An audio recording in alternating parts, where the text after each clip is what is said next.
హైదరాబాద్లోని Shalibanda police station పరిధిలో దారుణం జరిగింది. రఫీక్ బిన్ షిమ్లాన్ అనే వ్యక్తిని గుర్తు తెలియని వ్యక్తులు కత్తులతో పొడిచి చంపారు. అదే సమయంలో అతని స్నేహితుడైన ఖలీద్ మీద కూడా కత్తితో దాడి చేయడంతో తీవ్రంగా గాయపడ్డాడు. చందూలాలా బారాదరి వద్ద ఫక్రుద్దీన్ అనే యువకుడి మీద గుర్తు తెలియని వ్యక్తి దాడి చేసి హత్యాయత్నం చేశాడు.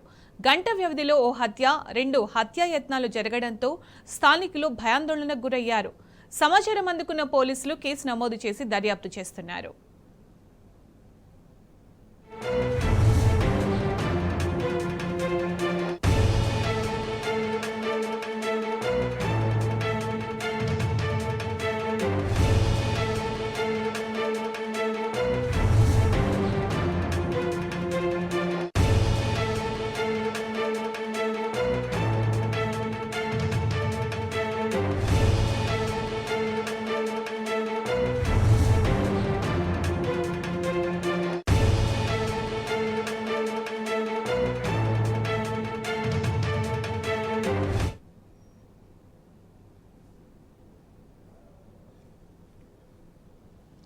హైదరాబాద్లోని షాలిబండ పోలీస్ స్టేషన్ పరిధిలో దారుణం జరిగింది.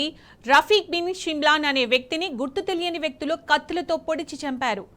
అదే సమయంలో అతని స్నేహితుడైన ఖలీద్ మీద కూడా కత్తులతో దాడి చేయడంతో తీవ్రంగా గాయపడ్డాడు. చందూలాలా బారాదరి వద్ద ఫక్రుద్దీన్ అనే యువకుడి మీద కూడా గుర్తు తెలియని వ్యక్తి దాడి చేసి హత్యాయత్నం చేశాడు. గంట వ్యవధిలో ఓ హత్య, 2 హత్యాయత్నాలు జరగడంతో స్థానికులు భయాందోళనకు గురయ్యారు.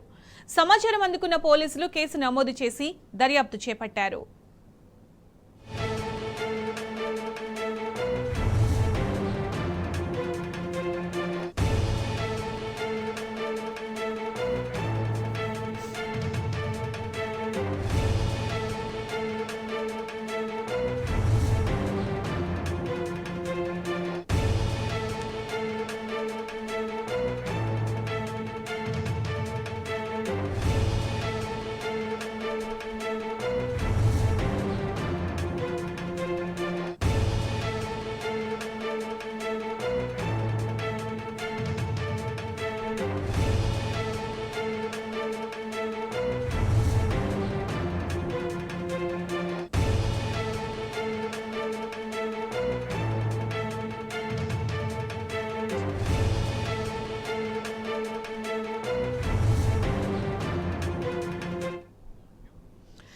ఇదే అంశానికి సంబంధించి పూర్తి సమాచారం మా ప్రతినిధి భాస్కర్ అందిస్తారు. భాస్కర్, అసలు ఏం జరిగింది? షాలిబండ పోలీస్ స్టేషన్ పరిధిలో గంట వ్యవధిలో ఒక హత్య, 2 అటెంప్ట్ మర్డర్ కేసులు నమోదయ్యాయి. షాలిబండ పోలీస్ స్టేషన్ పరిధిలోని కాలపత్తర్ పాతబస్తీలో రఫీక్ బిన్ షిమ్లాన్ అనే గుర్తు తెలియని వ్యక్తిని హత్య చేశారు దుండగులు. అదే సమయంలో మరణించిన రఫీక్ బిన్ షిమ్లాన్ ఖలీద్ అనే స్నేహితుడు ఒకరు కత్తితో దాడి చేసినట్టుగా కూడా రిపోర్ట్ అయింది. దీంతో ఆయనకు తీవ్ర గాయాలు కాగా కొద్దిసేపటి క్రితమే ఆయనను షాలిబండ పోలీస్ స్టేషన్ పరిధిలోని చందూలాలా బరాదారి వద్ద గుర్తు తెలియనటువంటి వ్యక్తికి ఫక్రుద్దీన్ అనేటువంటి వ్యక్తి హత్యాయత్నం ప్రయత్నించాడు. 2 రోజుల పరిధిలో సౌత్ జోన్ పరిధిలో, ఓల్డ్ సిటీ పరిధిలో దాదాపు 4 మర్డర్ కేసులు రిపోర్ట్ అయ్యాయి. నిన్న ఇంట్లో ఉన్నటువంటి ఒక యువతిని కత్తితో, అంటే ఇంట్లో కూరగాయలు కట్ చేసేటువంటి ఈలపీటతో దాడి చేసినటువంటి వ్యక్తి ఇన్సిడెంట్ చంద్రాయణగుట్ట పోలీస్ స్టేషన్ పరిధిలో మరొక ముందే మళ్ళీ ఇట్లాంటి ఇన్సిడెంట్స్ ఈ మధ్య కాలంలో ఓల్డ్ సిటీలో తరచూ హత్యాయత్నాలు, గ్యాంగ్ వార్లు, రౌడీ షూటర్ల దాడులు పెద్ద ఎత్తున పెరిగిపోతున్నాయి. సౌత్ జోన్ లో పోలీసుల పహారా సరిగ్గా లేకపోవడంతోనే ఇటువంటి జరుగుతుందని చెప్తున్నటువంటి పరిస్థితి. షాలిబండ కాలపత్తర్ పోలీస్ స్టేషన్ పరిధిలో ప్రస్తుతానికి ఈ రోజు తెల్లవారుజామున రిపోర్ట్ అయినటువంటి 2 అటెంప్ట్ మర్డర్ కేసుతో పాటు 1 మర్డర్ కేసుకు సంబంధించి పోలీసులు రెగ్యులర్ గా పెట్రోలింగ్ లేకపోవటం, రాత్రిపూట పెద్ద ఎత్తున యువత రోడ్లపైకి వచ్చి తిరుగుతుండటంతో ఇటువంటి జరుగుతున్నటువంటి ఆస్కారం ఉంటుందనేటువంటిది పోలీసులు ప్రజలు భావిస్తున్నారు. ప్రస్తుతానికి దీంతో పాటు నిన్న జరిగినటువంటి ఇన్సిడెంట్ మరొక ముందు నిన్న ఒక యువకుడు ఇంట్లోకి వెళ్లి దాడి చేసి ఆమె పైన తీవ్రంగా దాడి చేయడంతో ఆమె ప్రస్తుతానికి అపస్మారక స్థితిలో ఉంది. ఆమె ఆవుబతుల మధ్య కొట్టుకొట్లాడుతుంది.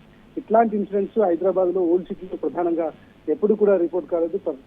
ప్రధానంగా ఈసారి రిపోర్ట్ అయినటువంటి కేసులు చూస్తూ ఉంటే చాలా డిఫరెంట్ గా కనిపిస్తున్నాయి. పోలీసులు రెగ్యులర్ గా ఆహార లేకపోవటం, పోలీసుల భయం లేకపోవటం, ఒకవైపు గతంలో ఉన్నటువంటి ప్రభుత్వంలో 10 సంవత్సరాలు ఫ్రెండ్లీ పోలీసింగ్ వ్యవహరిస్తూనే రౌడీ షూటర్ల పైన కఠినంగా వేసినటువంటి పరిస్థితి. కానీ ఇప్పుడు రౌడీ షూటర్లు, గ్యాంగ్ వార్లు పెద్ద ఎత్తున జరిగిపోతున్నాయి. మొన్నటికి మొన్న సైబరాబాద్ లో జరిగినటువంటి ఇన్సిడెంట్ మరొక ముందే ఇప్పుడు ఇట్లాంటి ఇన్సిడెంట్స్ సైబరాబాద్ లో ఐటీ హబ్ ఇట్లాంటి ఏరియాల్లో పూర్తి స్థాయిలో బైక్లతో రాత్రిపూట పహారాలతో యువత రెచ్చిపోతున్నటువంటి పరిస్థితి. తూతూ మంత్రంగా పోలీసులు వారిని తర్వాత అరెస్ట్ చేసినా కూడా రెగ్యులర్ గా పెట్రోలింగ్ లేకపోవడం అనేటువంటిది చాలా స్పష్టంగా కనిపిస్తుంది. మరోవైపు హైదరాబాద్ ఓల్డ్ సిటీలో గతంలో కూడా ఇటువంటి ఇన్సిడెంట్స్ అయ్యాయి, కానీ రెగ్యులర్ గా పోలీసుల పెట్రోలింగ్ లేకపోవడం దీనికి కారణమైనటువంటి చెప్తున్నారు. పోలీసులు దీనిపైన ఇప్పటికైనా చర్యలు తీసుకొని ప్రజలకు సేఫ్ పోలీసింగ్ అందించాలన్నటువంటి చెప్తున్నారు. ప్రస్తుతం మర్డర్ కేసు నమోదైనటువంటి వ్యక్తికి సంబంధించి 2 అటెంప్ట్ మర్డర్లు అయినటువంటి ఇష్యూకి సంబంధించి పోలీసులు అయితే కేసు రిజిస్టర్ చేసి వారి కోసం ప్రత్యేక టీంలను రంగంలో దించే అవకాశం కనిపిస్తోంది. ఇప్పటికైనా ఇటువంటి జరగకుండా చూసుకుంటూ కొంత సేఫ్ సిటీ వైపు తీసుకుంటే బాగుంటుంది అనేటువంటిది ఓల్డ్ సిటీ ప్రజలు భావిస్తున్నారు. Sunitha. Right Bhaskar, thank you.